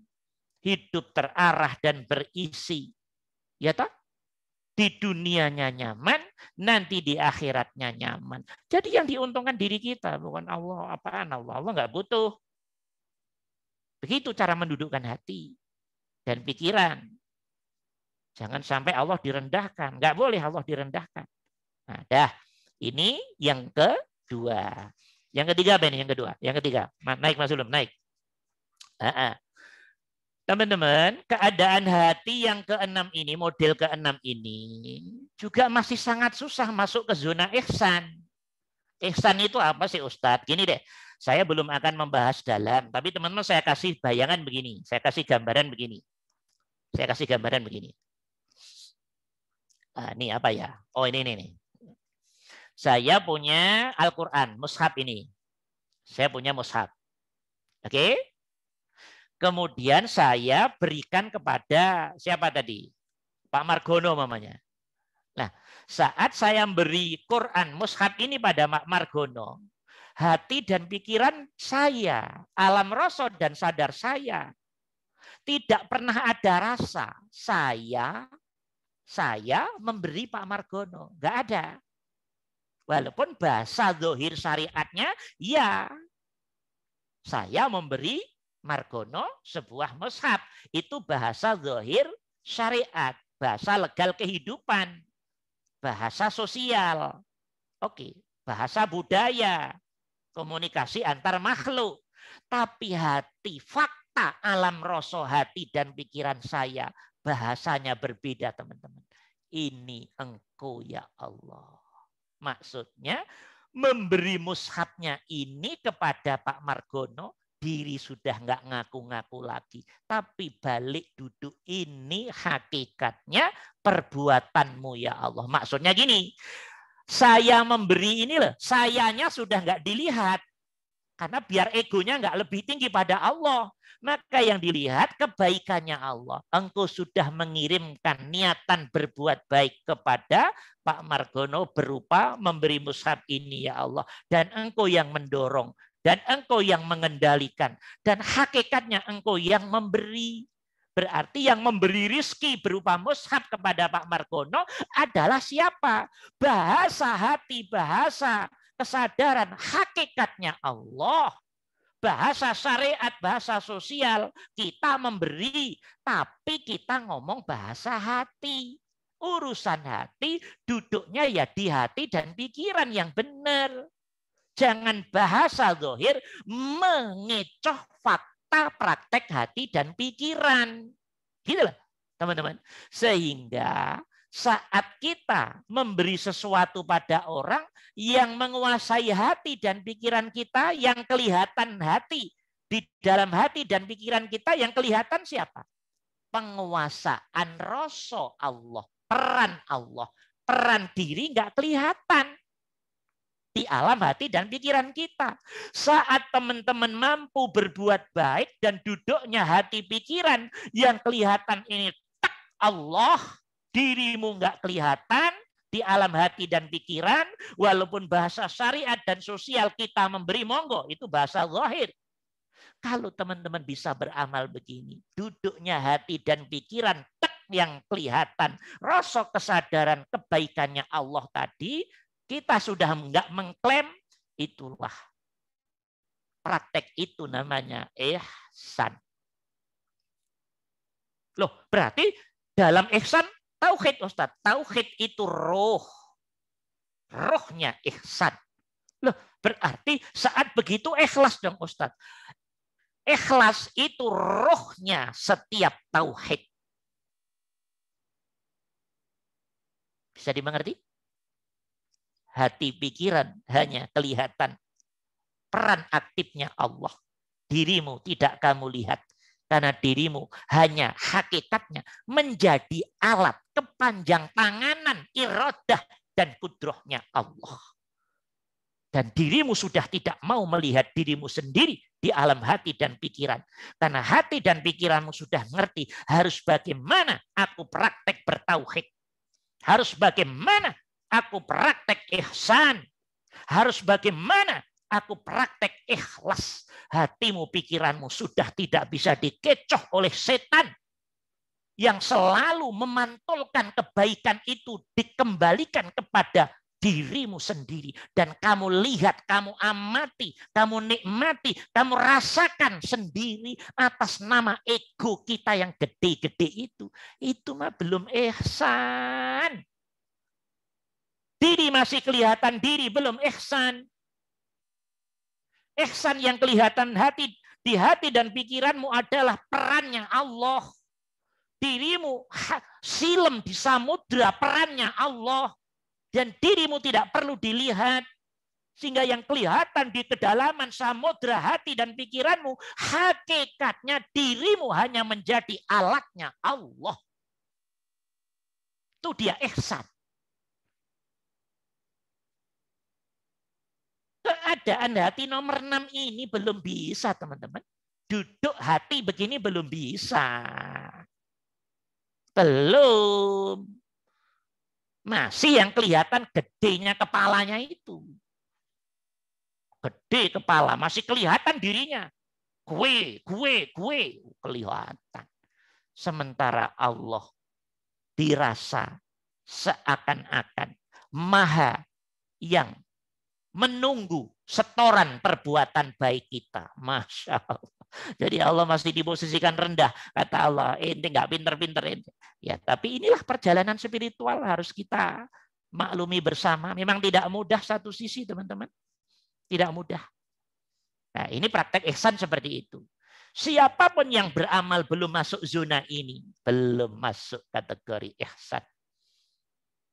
Kalau belum ihsan, Ustadz, berarti belum ikhlas. Kalau belum ikhlas, Ustadz, berarti belum menjadi pelaku tauhid yang sejati. Karena tauhid, ikhlas, ihsan adalah 3 dalam 1 praktek. 3 dalam 1 rasa. 3 dalam 1 kesadaran. Zahiran wa batinan. Yang kelihatan hanya Allah. Sementara diri silem di ke maha tidak terbatasnya Sang Maha Tunggal ini. Dia debu kehidupan. Kenapa? Debu harus dilihat. Debu dirinya kenapa harus dilihat? Bukankah debu diri ini dalam kendali Allah? Kenapa dirimu nggak melihat Allahnya? Kok masih melihat dirimu sendiri saja? Maka kalau masih melihat diri, saya kasih garis bawah teman-teman. Sampai mati pun kita nggak akan pernah paham makna ihsan. Paham dari praktek yang kita lakukan sendiri maksudnya. Bukan paham dari katanya Ustadz, Syekh, ulama, buku. Bukan itu yang saya maksud. Diri kita nggak akan paham makna sejatinya praktek ihsan dari praktek yang sudah kita praktekkan dan baru diberi kefahaman oleh Allah dari dalam hati dan pikiran.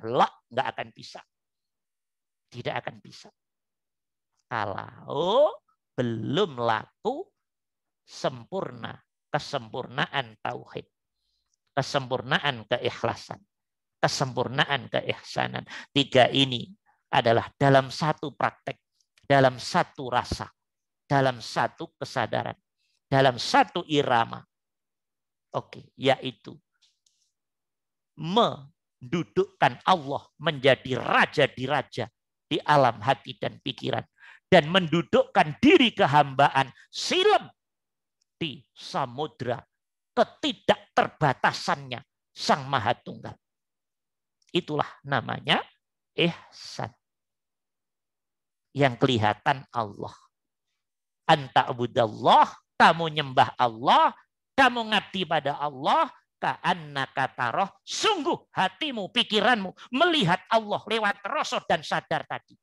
Ka'annaka di hadis ini teman-teman artinya bukan seakan-akan. Kalau seakan-akan kapan hatimu melihat Allah, pikiranmu kapan melihat Allah lewat rasa dan sadar? Coba belajar yang lebih dalam. Ka'annaka littaqid.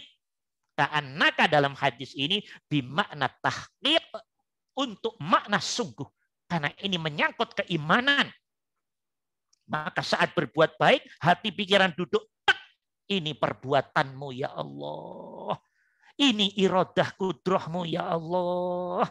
Ini keinginan dan ketetapanmu ya Allah. Hati kita silem di situ. Sehingga yang kelihatan di hati dan pikiran perannya Tuhan kita. Yang berperan menjadikan kebaikan pada diri kehambaan kita. Sehingga diri kita bisa menyelam, bisa renang di samudra ketunggalan Allah. Saking besarnya Allah, sempurnanya Allah, diri kita tidak kelihatan. Yang kelihatan semua rasa tentang Allah, sadar tentang Allah. Itulah ihsan. Anta abudallah ka'annaka taroh. Kapan-kapan dibahas khusus ini. Ini masih pengantar-pengantar semua nih teman-teman. Ini masih pengantar semua. Biar teman-teman ngerti. Ya, dah. Jam berapa ini? Masya Allah kok panjang juga ya. Nah, jam berapa Mas Ulum? 47 ya. Ya, Masya Allah. Ya. Satu lagi ya, lagi yang bawahnya tadi. Ya, satu lagi ya. Ya. Oke. Teman-teman, keadaan hati yang nomor 6 ini juga di samping berisiko di atas-atas tadi, risiko berikutnya siapapun yang masih masuk zona 6 tadi belum akan mendapat manisnya iman yang sejati. Belum akan mendapat. Ya paling rasa adem-adem dikit-dikit dah, tenang dikit-dikit. Tenang, adem, ayem, tentrem, damai yang gampang hilang. Yang gampang sirna. Habis sholat adem dikit lah, habis tahajud adem dikit, habis itu stres lagi. Habis itu ya stres pokoknya. Tekanan batin lagi, tekanan pikiran lagi. Jadi hidup masih kayak begitu bentuknya. Itu tanda dirimu sejatinya belum ketemu Tuhanmu. Itu tanda diri belum kenal Tuhannya yang sejati. Salah Ustadz, itu proses. Proses spiritual. Maka belajar yang benar, laku yang benar, yang istiqomah, insya Allah. Bifadlillah akan ketemu insya Allah. Oke? Nggak bisa. Kelompok ini masuk mendapat rasa hakikat manisnya iman masih sangat susah. Apalagi musyahadah. Masih sangat berat, teman-teman. Masih sangat berat. Ya, kecuali Allah berkehendak. Termasuk pengecualian. Ya, ada. Apa itu musyahadah? Belum bisa dibahas. Ini ilmu tingkat tinggi, belum akan paham. Ya, oke, kapan-kapan dibahas. Oke, berikutnya. Nah, berikutnya, Mas Ulum. Ya, oke. Nah. Belum bisa mendapat ketenangan hati, jelas. Apalagi masuk zona nafsu mutmainah, belum masih jauh. Kelompok 5 ini masih jauh. Kelompok 6 ini masih jauh. Belum bisa mendapat masuk zona nafsu mutmainah, belum bisa. Ya kalau toh bisa, itu benar-benar sangat sedikit dan fadlun minallah. Tapi umumnya hatinya kan masih berantakan tentang Allah. Pikirannya masih berantakan tentang Allah. Karena itu masih susah masuk ke zona ya ayyatuhan nafsul mutmainnah irji'i ila rabbiki radiyatan mardiyah fadkhuli fi ibadi wadkhuli jannati. Oh, ini masih susah, teman-teman. Kalau sudah mutmainnah tuh begini. Hari ini dapat duit dari Allah 500 juta.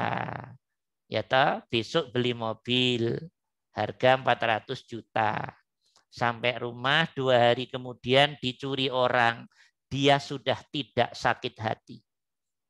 Dia sudah tidak ngeluh.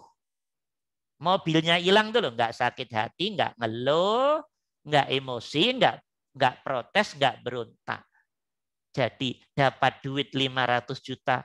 Suwun ya Allah, nikmatmu ya Allah, kebaikanmu ya Allah, siap menerima ya Allah, suwun.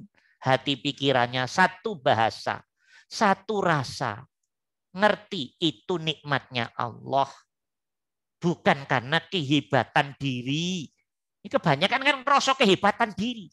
Begitu dikit-dikit berhasil, ngerasa diri hebat. Begitu dikit-dikit sukses, ngerasa diri keren. Tuhanmu kamu kemanakan? Kenapa nggak bisa ngomong lewat hati dan pikiran, ini peranmu ya Allah, ini kebaikanmu ya Allah, ini iradah kudrahmu ya Allah, ini kodok takdirmu ya Allah. Kebanyakan kita ngomong qadarullah, di mulut doang. Belum mulutnya hati dan mulutnya pikiran. Apa buktinya Ustadz? Begitu mobil hilang, loh, sakit hati, stres, bunuh diri, marah-marah. Itu tanda ngomong kita qadarullah, ngomong kosong. Oke, itu belum mutmainnah, teman-teman. Mutmainnah, rizki datang suun ya Allah. Zahiran wa batinan, hati dan pikiran duduk total sempurna penerimaannya atas Allah. Begitu dicabut oleh Allah, hilangkah, ya toh, dicurikah, kena bencanakah, ketipukah ya Allah. Engkau sedang dan telah menguji ya Allah. Apa yang engkau berikan, engkau ambil kembali ya Allah. Siap menerima ya Allah. Sami'na wa ata'na. Loh, ini duduknya namanya nafsu mutmainnah. Ini belum bisa dicapai oleh orang yang model 6 ini tadi, masih susah insya Allah. Kalau toh ada benar-benar sangat-sangat sedikit. Tapi umumnya nggak bisa, belum bisa. Pasti masih marah, masih ego, masih gondok, masih ngomel sana sini. Itu terus begitu. Ya kok ngerti? Ya sama-sama pengalamannya, masa nggak ngerti toh ya? Ya gitu. Dah. Itu yang ini. Terakhir ini. Mas Ulum terakhir. Nah, keadaan hati yang nomor 6 ini, teman-teman, belum akan bisa ikhlas dalam pengertian yang sebenarnya ikhlas. Sebenarnya ikhlas itu apa, Ustadz? Kayak apa? Bagaimana prakteknya? Sebenarnya ikhlas sejatinya kesempurnaan praktek tauhid itu sendiri. Sejatinya ikhlas hakikatnya benarnya keihsanan hati dan pikiran jiwa seseorang itu atas Allah. Oh gitu ya Ustadz? Yes. Jadi ikhlas itu hakikatnya roh dari tauhid. Benarnya laku tauhid secara total dari hati dan pikiran, itulah hakikatnya ikhlas. Itulah hakikatnya praktek ihsan. Yang kelihatan di hati dan pikiran hanya perannya Allah, diri enggak dilihat, diintip aja tidak, apalagi dilihat. Oke, itulah makna ikhlas. Jadi berbuat baik, tapi ngerasa perbuatan baik yang dia perbuat hakikatnya perbuatan Allah. Dirinya justru mendapat kebaikan Allah. Bisa untuk dijadikan alat oleh Allah untuk memberi orang, untuk bantu orang, untuk nolong orang, untuk minjemin orang, dan seterusnya.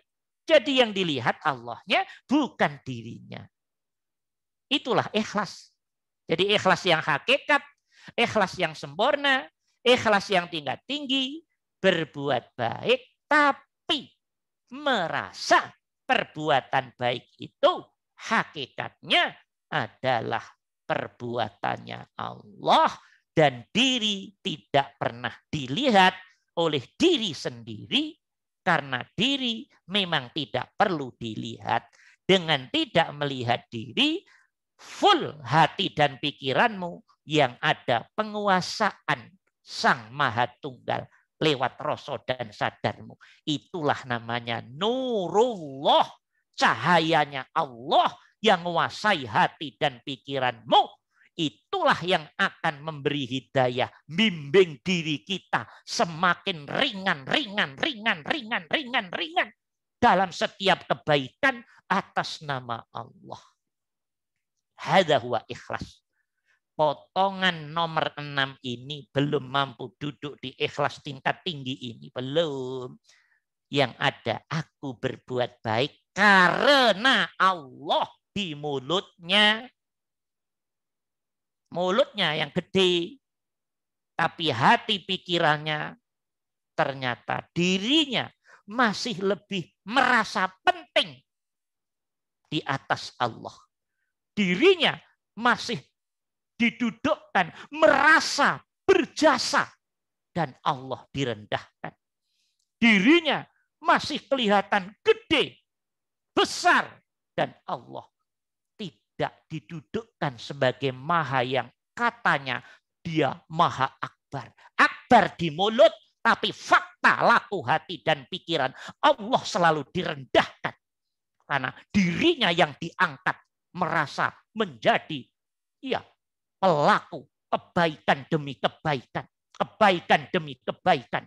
Dan Allah tidak kelihatan sebagai maha pemberi hidayah, maha yang membimbing, maha yang memberi inayah, taufik, fadl. Hilang semua di alam hati dan pikirannya. Yang kelihatan, gue sudah berbuat baik. Gue berjasa. Gue. Udah. Berarti yang jadi Tuhan, gue itu tadi. Dia belum ketemu Allah di hatinya dan pikirannya. Allah apaan? Allah yang mana?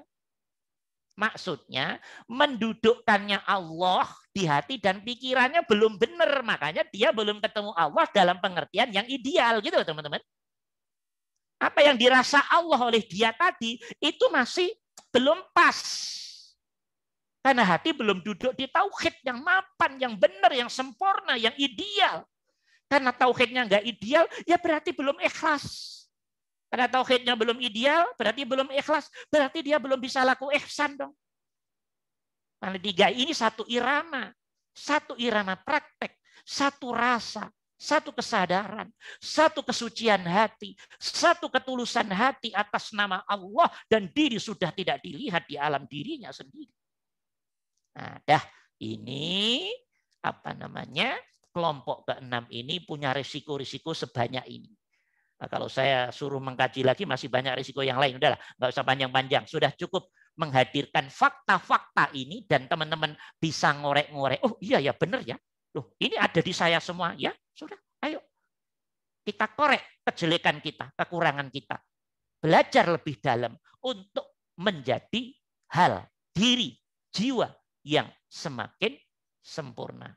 Atas izin Allah, atas rahmat Allah, atas hidayah Allah. Nah, begitu teman-teman.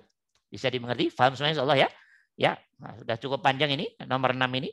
Nah, mungkin untuk 6 ini saja. Mudah-mudahan kita diberi faham oleh Allah. Alhamdulillahirabbil alamin ya. Allahumma amin. Jam berapa ini? Jam berapa? Ya Allah, sudah jam 10. Ya, enggak ada pertanyaan ini. Atau ada satu pertanyaan, saya kasih kesempatan 5 menit. Ada pertanyaan, kita persilahkan. Kalau tidak ada nanti dicatat. Yang akan datang silahkan teman-teman bertanya menyangkut materi ini, sehingga jangan sampai kita ini Islam tapi sejatinya nggak ngerti arah kita ini mau kemana sih, bagaimana sih cara dudukin hati pikiran tentang agama ini dan praktek agama kita ini. Kalau tidak nanti akan nangis darah di kuburan sana nanti. Ini saya ngomong serius ya pada teman-teman. Ya, oke, silahkan, mangga. Ya, waalaikumsalam warahmatullahi. Mangga.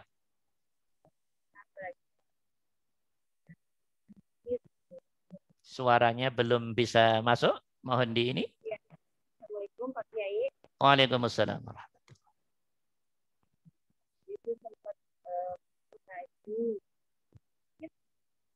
Saya tidak mampu mendengar. Saya tidak bisa mendengar. Tolong di apa yang nggak beres ini ya. Halo Pak Kiai. Volumenya mohon agak dibesarin dikit. Saya belum mampu menangkap ya. Oke, mangga. Halo, tes. Ya, bagus. Ya, sudah. Ya. Assalamualaikum Pak Kiai. Waalaikumsalam. Waktu itu sempat membaca pesannya Imam Al-Ghazali tentang barang siapa bertasawuf tanpa berfikih maka dia sindik. Barang siapa berfikih tanpa bertasawuf maka dia fasik, gitu kan Pak Kiai. Nah, pertanyaannya Pak Kiai, apakah tazkiyatun nafs ini masuk ke dalam dari turunan tasawuf itu Pak Kiai, yang perlu kita kaji lebih dalam lagi untuk bisa lebih dekat sama Allah, kemudian membersihkan hati kita agar lebih perbuatan dan hati itu selaras gitu, pikiran, perbuatan, hati itu selaras gitu. Iya. Yang benar-benar menuju kepada Allah. Bagaimana Pak Kiai? Oke, pertanyaan ringan ya. Jadi apakah ilmu hati itu tasawuf? Ya, benar. Jadi istilah ilmu itu macam-macam. Ya, tasawuf itu juga nama ilmu doang aja teman-teman. Oke, itu nama baru. Tapi substansi tasawuf itu ya sejatinya dirinya Rasul yang suci. Oke, dimensi itulah disebut namanya ilmu hati. Nah, oke. Nah, kalau melihat prakteknya Rasul, takbir yang benar, bacaannya yang benar sampai salam begini, itu namanya syariat, namanya fikih. Nah, kalau teman-teman belajarnya hanya fikih doang, nangis darah nanti di akhirat. Saya udah ingatkan. Apa yang teman-teman sangka sudah selesai, sudah profesor, sudah benar, sudah salah teman-teman. Belum ideal. Karena itu masih dimensi zahir. Maka kalau syariat kan kita alhamdulillah toh dari kecil sudah belajar toh. Rukun wudhu sekian, syaratnya ini, batalnya ini, rukun sholat ini, batalnya sholat ini, dan seterusnya. Zakat, puasa, haji, umroh, zakat itu wajib, zakat fitrah berapa ukurannya, haji. Alhamdulillah, insya Allah nggak bodoh-bodoh amat lah, sudah insya Allah udah ngerti semua lah. Mungkin tingkat kedalamannya yang relatif berbeda, tapi secara umum sudahlah insya Allah. Alhamdulillah, itu namanya syariat. Apa namanya? Syariat, namanya fikih. Oke.